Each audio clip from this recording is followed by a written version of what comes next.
welcome to Women's Wealth, the podcast with me, Joanne. My mission is to educate, inspire, and empower you all to step into your own life of wealth. That feeling of being so rich in your mind, body, and soul. I'm so happy to have you here. Let's get straight into it. Hello, wealthy community. How are you all? I'm just here to remind you to please like, subscribe, and also hit that notification button for when I upload the podcast, particularly because this week's podcast will be a part 1 and a part 2. I loved chatting to this guest so much that we covered so many topics. I was able to actually split it into 2 amazing episodes for you. So enjoy this episode. Keep your eye out for part 2 next week. Hello, and welcome to another episode of Wealth with Joanne. I'm so happy to have you here. You may notice if you're watching this on YouTube, I'm not in my usual environment. I am recording from the garden today, and it is quite pleasant as well, I must say. I've got the birds singing, and I've got a beautiful guest sat in front of me as well, joining me all the way from Australia. I'll cut that bit out. I bet you get all the time. New Zealand. I knew it was New Zealand. We've just chatted about New Zealand, and then I've just said Australia. It happens. Sorry about that. And I have Fernanda with me today. Welcome, Fernanda. How are you? Oh, thank you. And it's such a privilege to be in your podcast. So thank you. Thank you. Thank you for joining. And, I just wanted to say something. When you said Australia instead of New Zealand, I'm Portuguese by birth. Ah, so, okay. And being in Portugal, right next to Spain, most people will say, oh, Portugal is part of Spain. No, no. So I was just thinking, because there is a little bit of tension. New Zealanders like to, see themselves slightly different from us. So and this is so funny, but it's making jest, and which is. I have a friend from New Zealand. So I know about when he will say that I'm from Australia. Yeah, I don't know why. I just asked you. You're in New Zealand. I've just said it myself anyway. So I'm just going to share with everyone this quote from your website, and then let's dive in. You can share about yourself. And this really stood out to me, obviously, when I was having a little read. And she is a scientist by training, an artist at heart, and a Reiki master in her soul. And I've just said this to you. I love that so much. That is an amazing summary of somebody who I'm sure we're going to find out is equally as amazing. So tell me a little bit about that and how, where that comes from, and share a little bit about yourself before we get into the nitty-gritty. Okay, thank you, Joanne. It's quite interesting. Look, being the eldest daughter of a reasonably traditional Portuguese family, I was expected to do everything well and to be a doctor or an architect or scientist. I could not be what I wanted to be. I wanted to be an archaeologist, but no. Being an archaeologist, it's not honorable because it's just a hobby, So by hook or by crook, and with a lot of tension with my dad, I ended up being in science, and I was quite good at science, but there was always something missing in within the way in which I did things. So over the years, of course, you progress. You do. I did a master's in zoology, then I did a PhD in medical molecular microbiology, looking at the interaction between the microbial flora in our bodies, in our immune system, and how we can improve the immune system. So a lot of sort of understanding from that point of view. And then I ended up working with a big pharmaceutical company that sponsored some work globally. And this can sound controversial. We didn't have to abide to what they wanted to say. They sponsored work to be funding work in South Africa on the cure for TB and drugs for TB. So this was called Glaxo Wellcome Action TB. And largely because in South Africa, where I lived at the time, it was in TB was rife. It still is rife. And then on top of AIDS, so life got complicated. So, but just to sort of kind of backtrack a bit. So I was raised in Portugal, but then my dad, being an engineer, ended up in South Africa with a dam sort of building site that his firm was involved in. And I went to the University of Cape Town, where I did most of my degrees and worked with this group and Glaxo Wellcome. And then my boss at the time went back to the USA. And because we had such global connections, I was invited to come to New Zealand. So it wasn't planned, it was kind of fate. And Yeah. and it was quite a traumatic period as well, because it was at a time when things in South Africa were getting very complicated in terms of the political situation, and it was untenable. You could see that the apartheid regime was just not going to be lasting. And so it was gloriously exciting to see Mandela released. And he was a very special person. Not everyone within the ANC was as honorable and as special as he was, but he was. And life was complicated for everyone. And this was why, my boss ended up going to the US and I sort of came out here. There was a lot of pressure. I felt awful in South Africa, and it's going to sound strange, but that we had so much and there were so many people that had so little. It's very Yeah. difficult because we saw it. We saw it. Yeah. And as much as you helped, there was just not enough to help because the gaps are so big.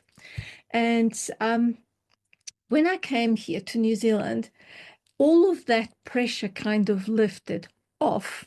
And that was because we didn't have to see, what we saw in the hospitals, the poverty we saw in the streets, the beggars. And of course, in between, there were lots of wonderful people of all ethnicities. Bear in mind, 11 Black tribes that got on really well.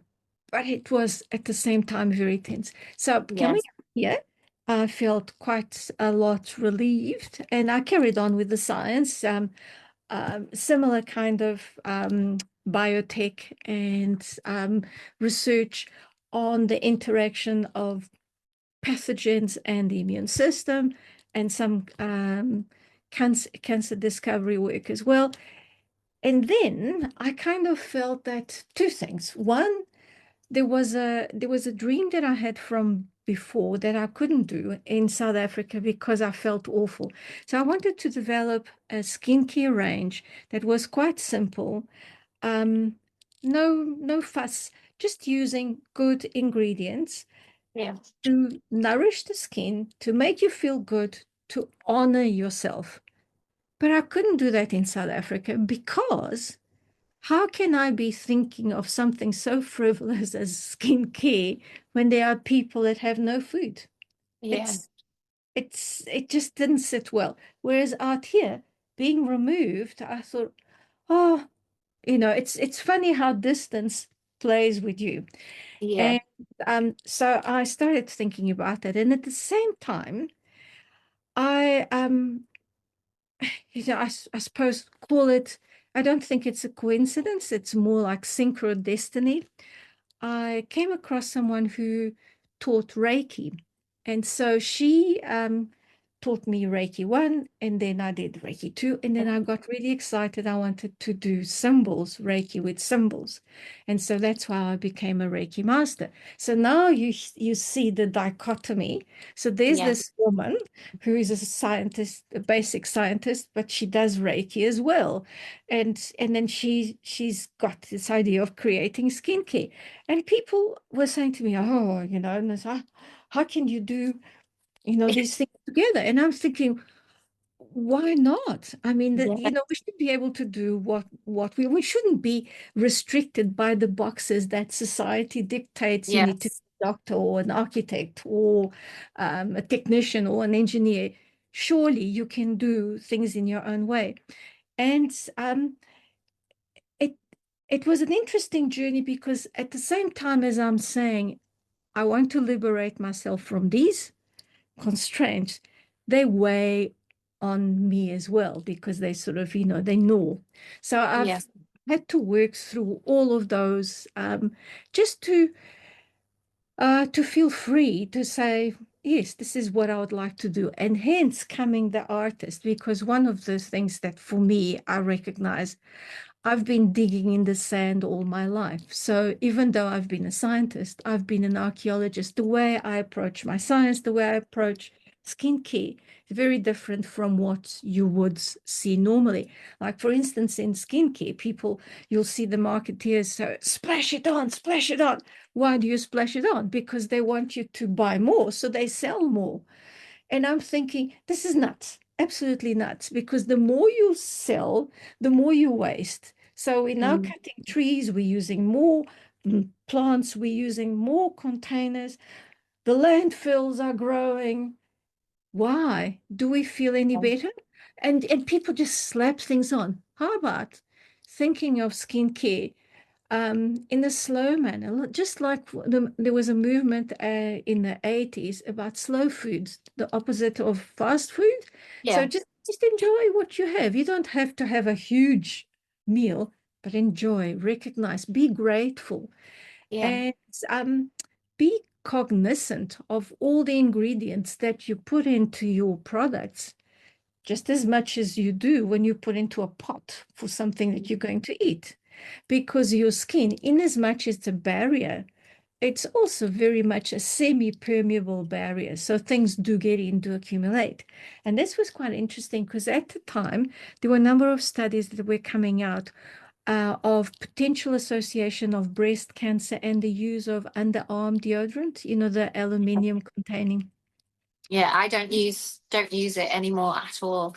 Yeah, it's actually quite incredible. So it's very Yeah. difficult to repeat the studies, and this Yeah. is where the conflicts arise. But the evidence at the time was quite compelling. And to be quite honest, you can see that, when you are rubbing something under your arm, and because the pore size of your skin is wider than the size of the aluminium complexes, you can actually see them dropping in. Yeah. It's I am just interrupting this transmission to bring you a little bit of Chihuahua and to remind you, and Dorothy wants to remind you, to please like and subscribe. So if you're finding yourself coming to my channel often, if you like what you hear, like what you see, every single like, every single subscription really, really means the world to me. I am planting this podcast seed, YouTube seed, with my bare hands from scratch. At the moment, that I am the editor, the creator, the director, the presenter.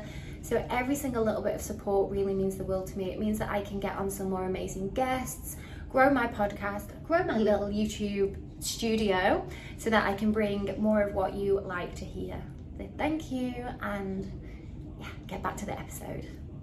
quite whether or not they will travel, because what the studies were showing is that they will travel in your bloodstream and they will settle in the reproductive organs, since hence the mammary glands and Yeah. the ovaries and the testes, or then uterus and prostates. So you potentially, it's quite valid. So it's, if you don't need it, don't use it. Yeah. Or if you can use less, why use more?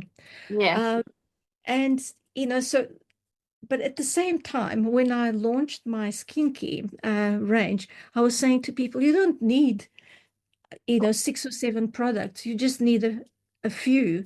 Yeah. Oh, no, no, no, no. My skin is oily. I can't use the same thing for a dry skin. Actually, that is so ridiculous, because nowadays we've got the scientific evidence that shows that ingredients that are good as anti-aging agents are equally good to regulate sebaceous gland production. Yeah. So I wasn't wrong at all. But I'm going against the stream, if you see what I mean. Yeah. And then it's Yeah. like I'm a salmon, Yeah. and to swim upstream and the water is coming gushing over. Then with the Reiki, what I did implicitly for me, when I do something, I Reiki what I do.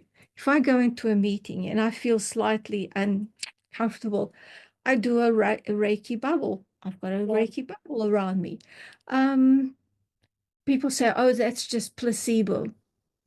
Well, that's absolutely fine if that's what you want to believe. But our Yeah. mind is awfully, awfully powerful. And if you believe that you're going to die, guess what? You will die. Yeah. You Yeah. believe you're going to live, you will. Yeah. How do you think that so many people have managed to survive awful positions they've been in, be it concentration camps, you name it, because they held on to those thoughts that keep them going. So Yeah. if I Reiki the products, if I provide energy, I'm not going to put something in there that's going to harm you. It's going to be helpful. So Yeah. I even have people saying, oh, but you talk about lapis lazuli. So do you grind the stone in the products? No, it's energy. Energy. Yeah. We're talking here. I don't know, the distance between New Zealand and Dubai, probably 12,000 kilometers, 10,000 Yeah. kilometers. But it's how we're talking. It's our communication, our energy. It doesn't mean to say that we would have a better conversation being in the same place. Probably we would, but it's the fact that we are connecting on an energetic level that makes us feel good. And Yeah. so that's me in a nutshell. Someone who wants to do things a different way. Not because I want to be different, because I want to be a Kardashian or an Angelina Jolie or you name it, just because I'd love people to appreciate the fact that we live in a precious planet. Yeah. We should not waste it because it's not us. I'll be in a box in a few years, but our future generations have to contend with the mess. Yeah. And why are we doing this? We should be a little bit more responsible. Is it that much work to take 5 minutes to look after yourself properly, Yeah. to honor who you are? And then Yeah. in honoring who you are, you honor those around you. And yeah, but somehow it's a difficult message. So when I saw your podcast, I thought, oh, amazing. We've touched on all sorts of things. It comes down to self-love. It Yes. comes Yeah. down to empowerment, to Yeah. be to being honest. Yeah. It's sometimes hard to be honest. Um, I mean, you being English, you've been brought up with being polite. Being Portuguese, we call a spade a spade. Yes, yeah, that is very British. That we're like, yes, thank you, and then we go home and we're like, oh my God, I did. Yeah.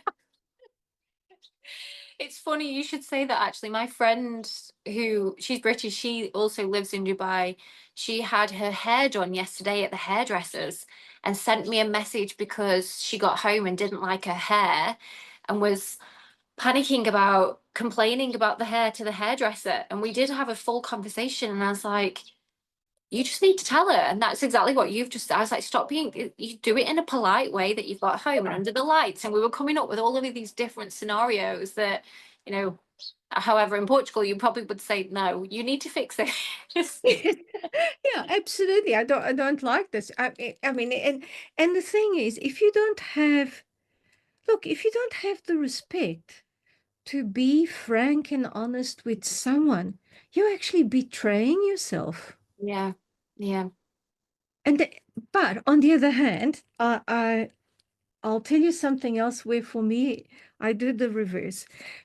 People sometimes feel it's their right to say to you, oh, you're looking terrible today. How are you going to feel? Even if you don't feel terrible, do you think you're going to feel better? No. So that for me is a no-no. yeah, I once bit someone's head off. This male colleague said to me, "Oh, you're looking so tired," and I wasn't, and I felt, how dare you just coming to me not knowing what I've been through just to say that. Yeah. Whereas if you say to someone, "Oh, Joanne, you're looking fantastic. What will you do?" You smile. And the Yeah. minute you smile, you release endorphins. And when Yeah. you release endorphins, you relax. So Yeah. isn't that a better way of willing someone to feel better? So that's Yeah. the only time where I purposely will say, "You look good," Yeah. because it's like my willingness to say, "Come on, you're Yes. good." Yeah. And is there a Roald Dahl quote? I'm probably going to get this wrong without having it in front of me. But something about having pretty thoughts and if or good thoughts, and if you Uh, have good thoughts, they show through yes, your face. I can't get it yes, exactly right, and yes, it's in a yes. Roald Dahl book, and I see that pop up so many times, and I do think that you're exactly right, and it's not just good thoughts about other people, but good thoughts about yourself, and everything that you've just touched on as well, the way that you love yourself, the way that you're looking after yourself, down to the products and the things that you're putting on your skin and into your bodies, everything shines through. So making simple switches and just reflecting on, just going back to the deodorant, the aluminium, that, can you live without that? Can you show your body that love, and taking that away in order to possibly prevent some kind of illness? And Yeah, even just little switches like that I've made over the past few years, where now my beauty drawer has gone from yeah. being a full size Oh, drawer to just a little area now, that because I know that, right, I don't use deodorant. I don't really, and I also found, you might be able to tell me if this is a true thing, but the longer I've not worn it, the less I feel like I actually need it. There is no smell. I'll occasionally get sticky because obviously I live in Dubai and it's hot, but yes, I'll just yes. go home, I'll wash, but there's no smell. And I'm a yoga teacher as well. So I'll come home and I'm like, And I you feel like feel, I feel it, but then I'm like, oh, I don't smell it. yes, but you probably are actually, you're manifesting something else. You probably have a very balanced life. So often, Mm. when you have physiologically sort of unusual changes, you get a pH change on the surface of your skin. And the bacteria, and they're called Corynebacterium, that live Yes. especially in these areas that are a bit more tucked in, they just thrive. They just thrive.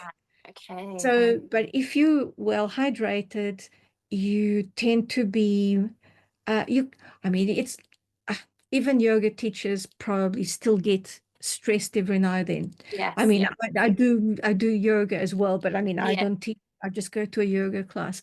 But I can see that sometimes there's stressful moments, but you try and balance those, Yeah. and having a normal, what's normal, but a Yeah. balanced diet, you regulate how you perspire and how the bacterial flora Okay. respond on your skin. Equally, the other thing that's also very important for people to understand, we live in a society, especially Western world, and not the rest of the world. The Western world has this intensive, excessive desire to wash and clean the whole time. And yes, it's good because you don't want to smell, I understand. But at the same time, you don't have to clean yourself to the extent where you're sterilizing your skin. Different story when you go into surgery. You want to make sure your No. skin is sterile. Okay, I give you that, no problem. And the reason why is all the bacterial flora on our skin, it's not just there to colonize and to regulate our pH, they're actually stimulating our glands and our sebaceous components in the dermal area.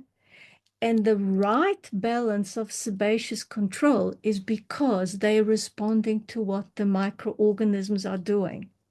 So Mm. if you have no microorganisms at all, you're actually causing an unbalanced state in your sebaceous glands, and they probably start producing more oil because there's something missing at the top. The overcompensating. I guess that applies then to your face, because now I don't use half as many products on my face. Well, hardly any now. I used to have the eye cream, the dark spots Yes. cream, the night cream, day cream, all of the creams, all of the serums. And now, because I have completely cut back, I use beef tallow.